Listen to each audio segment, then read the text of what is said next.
नमस्कार। संतोष की रिपोर्ट में आप सबों का स्वागत है। और आज हम संतोष की रिपोर्ट में बात कर रहे हैं कि दिल्ली फतह के बाद नरेंद्र मोदी अपने भाषण के दौरान बिहार की राजनीति को इतना फोकस क्यों किया, या फिर दिल्ली परिणाम के सहारे तेजस्वी की सियासत को कांग्रेस किस तरीके से टारगेट कर रही है, इस पर मोदी का बोलने का मतलब क्या है। जरा इस राजनीति को समझिए।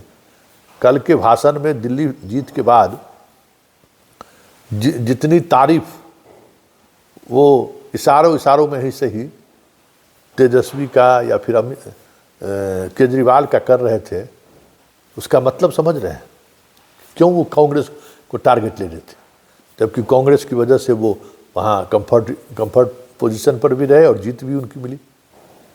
कांग्रेस आप अगर एक साथ खड़े रहते तो फिर जो 14 सीटों का हार जीत का फासला है उसमें कई सीट आपके खाते में जा सकता था। और फिर अगर ज्वाइंट प्रचार अभियान होता, ज्वाइंट चुनाव लड़ते लोग, तो उसका भी असर पड़ता।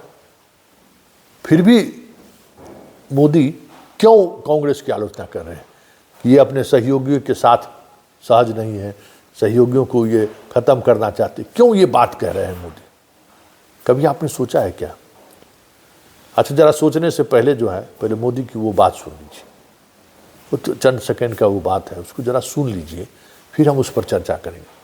क्योंकि जिस वक्त मोदी ये बात कह रहे हैं, उनके चेहरे पर वो डर, कांग्रेस का डर, राहुल का डर साफ दिख रहा है। वो कह जरूर तेजस्वी कर रहे हैं, लेकिन अंतः मन में उन्हें इस बात का डर सताने लगा है कि कांग्रेस जिस तरीके से अब फ्रंट फुट पर खेलने लगी है, और इस तरीके से अगर खेलती रह गई तो 2029 के चुनाव में सीधे तौर पर बीजेपी के लिए बड़ी मुश्किलें खड़ी कर दे तो कोई बड़ी बात नहीं होगी। ये बात मोदी समझ रहे हैं और इसलिए मोदी ये बात कह रहे हैं। तो जरा मोदी की उस बात को सुन लीजिए, फिर हम उस पर चर्चा करते हैं। बिहार में भी ये कांग्रेस ही है जो जातिवाद का जहर फैलाकर अपनी सहयोगी आरजेडी का जो पेटेंट है उसी जमीन को खाने में जुट गई है। तो सुन लिए, आखिर ये कहने की जरूरत क्यों पड़ी? अच्छा तो है बिहार में कांग्रेस अगले चुनाव लड़ जाए 200 सीट जीत लेगी एनडीए, लेकिन वो कांग्रेस को टारगेट क्यों ले रहे हैं? कांग्रेस अपने मित्र के साथ भी दगाबाजी कर रहा है, मित्रता निभा नहीं रहा है, ये क्यों कह रहे हैं? जरा राजनीति को समझिए। देखिए, 2014 से लेके 2024 तक, इस बीच जितने भी तरह के चुनाव हुए, लोकसभा और विधानसभा,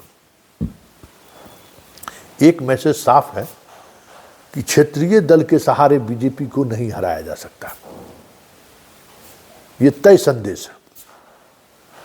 और क्षेत्रीय दल कहीं न कहीं कांग्रेस को कई मौके पर बीजेपी को हराने में कह सकते हैं कि अड़ंगा खड़ा करता हुआ दिखा है। याद करिए गुजरात चुनाव, अगर आप वहां खड़ी नहीं रहती तो निश्चित तौर पर गुजरात में कांग्रेस की सरकार बन गई रहती। गोवा में, राजस्थान में, हरियाणा में यही आप पार्टी खड़े होकर कांग्रेस, छत्तीसगढ़ में भी, हर जगह मतलब क्षेत्रीय दल कांग्रेस के खिलाफ उम्मीदवार खड़ा करते रहे और कांग्रेस हारती नहीं। और कांग्रेस सेक्युलरिज्म के नाम पर या ये बीजेपी के नाम पर बैकफुट पर, जैसी बात होती थी कि भाई वोट बिखराव होगा तो कांग्रेस बैकफुट पर आ जाती थी। अच्छा ठीक है, कांग्रेस बैकफुट पर तो आ जाती थी, लेकिन इसका असर क्या हुआ कि कांग्रेस लगातार कमजोर होती चली गई। और कांग्रेस जैसे महाराष्ट्र में अंतिम मतलब उद्धव ठाकरे हम इतने सीट पर लड़ेंगे, शरद पवार, हरियाणा में हार हुई थी तो कांग्रेस बैकफुट पर आ गया। क्या स्थिति हुआ? सुपड़ा साफ हो गया गठबंधन। क्षेत्रीय दल में ये अब इतनी ताकत नहीं है कि वो सीधे तौर पर भाजपा को हरा सके। और कांग्रेस अगर मजबूत होती है, जो आम आदमी पार्टी का वोट अगर कांग्रेस में शिफ्ट करता है, तो आम आदमी पार्टी भले लोकसभा चुनाव में बीजेपी को नुकसान नहीं पहुंचा पाई अभी तक, लगातार विधानसभा जीतने के बाद भी, लेकिन वो भी वोट अगर कांग्रेस की तरफ शिफ्ट करता है तो वहाँ दिल्ली लोकसभा क्षेत्र में कांग्रेस बीजेपी को नुकसान पहुंचा सकता है। ये बात मोदी समझते हैं।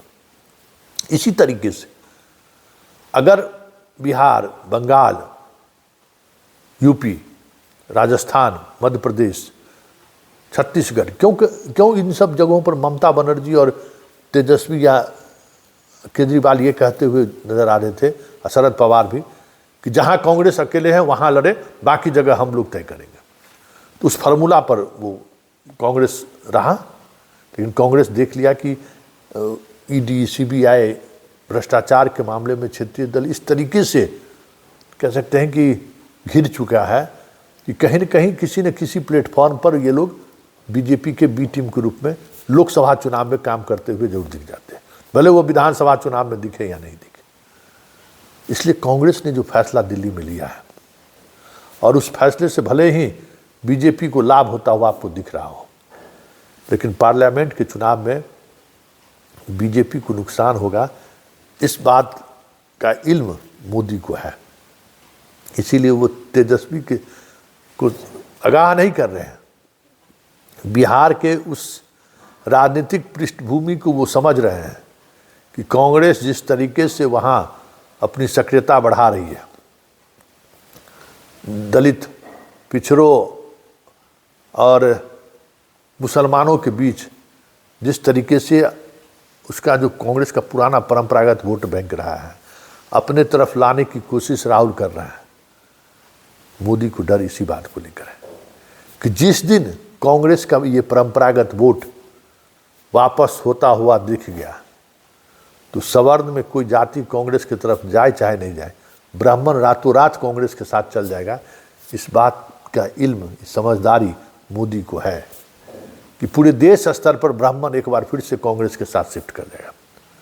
और यही वजह है कि दिल्ली के जीत के बावजूद भी बीजेपी और खास करके शाह और मोदी जश्न मनाते हुए नहीं दिखे। उस तरीके का आपने कल का वो उत्साह नहीं दिखा, क्योंकि उनको पता है कि जो स्टेप राहुल ने लिया है, जिस तरीके से लिया है, वो अगर बिहार और बंगाल के चुनाव में उसी मजबूती के साथ चुनाव भी मैदान में उतर जाए, सभी सीटों पर चुनाव लड़ जाए, तो भले दोनों जगह एनडीए की सरकार बन जाएगी, लेकिन पार्लियामेंट के इलेक्शन में बीजेपी को इन तमाम हिंदी पट्टी में कांग्रेस की चुनौती मिलेगी। ये बात वो साफ समझ रहे हैं, और वो इस बात को भी समझ रहे हैं कि कांग्रेस अगर सीधी टक्कर दिया तो फिर ये 240 का आंकड़ा 140 तक भी पहुंच सकता है, क्योंकि ये ताकत सिर्फ कांग्रेस में ही है जो बीजेपी को पुराने स्थिति में ला सकता है। और वो चीज़ें मोदी को समझ में आनी शुरू हो गई है। इसलिए तेजस्वी के सहारे ये बातें कहकर उस नैरेटिव को तोड़ने की कोशिश की शुरुआत की है, जिस नैरेटिव को राहुल बड़ी मजबूती के साथ आगे बढ़ा ही नहीं रहे हैं, उसको परिणाम में भी बदलते हुए दिख रहा है। क्योंकि आपके हार का मतलब है वो उस राजनीति का अंत, श्री अंत, जिस राजनीति ने इस देश में एक अलग तरीके की राजनीतिक मिजाज पैदा कर दी। और वो राजनीति ऐसी राजनीति है जो किसी सरकार या किसी पार्टी के द्वारा लंबे समय तक नहीं चलाई जा सकती है। खैरात बांटने वाली राजनीति, जो केजरीवाल विचार नहीं है, खैरात है। लोगों को ऑबलाइज कीजिए, व्यक्तिगत रूप से पैसे पहुंचाइए, खाना पहुंचाइए, दवा पहुंचाइए और वोट लीजिए। तो ये इसमें आइडियोलॉजी कहीं नहीं है। लेकिन बात आइडियोलॉजी के बगैर राजनीति की हो ही नहीं सकती, ये ज़्यादा दिनों तक नहीं चल सकता है। तो अरविंद केजरीवाल की हार की एक बड़ी वजह आइडियोलॉजी के बिना की राजनीति जो करते आ रहे थे केजरीवाल, आइडियोलॉजी के बगैर राजनीति, वो भी उनके हार की एक बड़ी वजह है। और ऐसे में देश तब दो आइडियोलॉजी के बीच आमने सामने हो जाएगा। और मोदी को ये पता है कि जब दो आइडियोलॉजी एक सामने खड़ा होगा तो फिर हिंदुत्व का जो ऊंचाई था, जो ऊंचाई मिलनी चाहिए थी, उस ऊंचाई तक पहुंच चुकी है पार्टी। अब उनके पास हिंदुत्व को लेकर कोई बड़ी बात है, राम मंदिर बन गया और उसके बाद कोई से एजेंडा उनके पास है नहीं। और बांग्लादेशी भगाओ, तो ट्रंप जैसा वो कमिटमेंट भी नहीं है कि सबको प्लेन पर लाद कर हम बांग्लादेश भेज दें। पाकिस्तान के इश्यूज पे भी कुछ न कुछ ऐसी चीज़ें चल रही हैं जो उनके हाथ पैर बंधे हुए हैं कि पाकिस्तान को भी देखने की स्थिति में नहीं है। चाइना अपने तरीके से इनको परेशान किए हुए हैं ही। तो ये सारी बातें कहीं न कहीं मोदी को असहज किया हुआ है, क्योंकि अगर सीधी लड़ाई हो गई कांग्रेस और बीजेपी में तो 2029 के चुनाव में, पार्लियामेंट के इलेक्शन में, बीजेपी को अपने पुराने रिकॉर्ड, मतलब जो उनका रिकॉर्ड रहा है वहां तक पहुंचना तो दूर, ये 240 का आंकड़ा से घटकर 140 पर पहुंच जाए तो ये भी कोई बड़ी बात नहीं होगी।